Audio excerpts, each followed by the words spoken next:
Je te préviens, ce que tu comptes regarder là va te paraître complètement dingue et pourtant, c'est bien vrai. Je me suis inspiré d'un célèbre maître de sabre du XVIIe siècle, le fameux Miyamoto Musashi, pour sa compréhension du vide et de l'état d'esprit. Une manière de méditer et de se connecter à ses sens, à soi, assez atypique qu'on voit pas tous les jours. Libre à chacun bien sûr d'interpréter ce qu'elle voit et ce qu'elle comprend. Bon visionnage. Il y a deux choses que j'ai ancrées dans ma routine. M'entraîner comme un Saiyajin et méditer comme Vegeta. Parce que ça me fait du bien, ça me fait revenir à l'instant présent.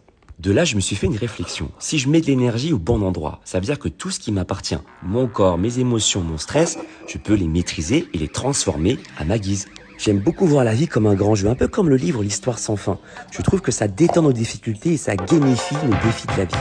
Tu ne te concentres pas assez, tu es beaucoup trop tendu. Calme-toi, tu vas réussir. C'est parti mes petits cocos, méditons ensemble les Saiyajin. Comme Gohan, avec l'aide du vieux Kaioshin sur la colline verte, débloque ton mode mystique. Qu'importe ton niveau, je t'enseignerai 7 façons faciles de méditer, 7 comme les 7 boules de cristal, pendant 30 jours dans mon appli Alex Legrand. Et si cette méditation magnétique t'intrigue et que toi aussi tu as envie d'essayer, je te recommande les incroyables enseignements de Johan Roy dans son école Psycorg. Vraiment, au-delà du fait de faire des choses extraordinaires, il t'enseignera un bel état d'esprit sain, un peu comme celle de Vegeta qui a bien évolué. Là, je m'apprête à bloquer pour changer de sens. Hakai.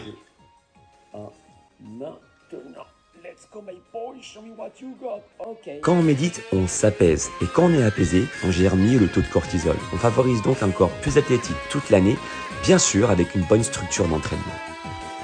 Je m'inspire beaucoup de l'incroyable sensei Miyamoto Musashi. Je médite et je m'amuse avec le vide. Concrètement, si j'arrive à bien maîtriser l'énergie, ça veut dire que je peux mettre de l'énergie là où il faut pour faire fleurir mes projets.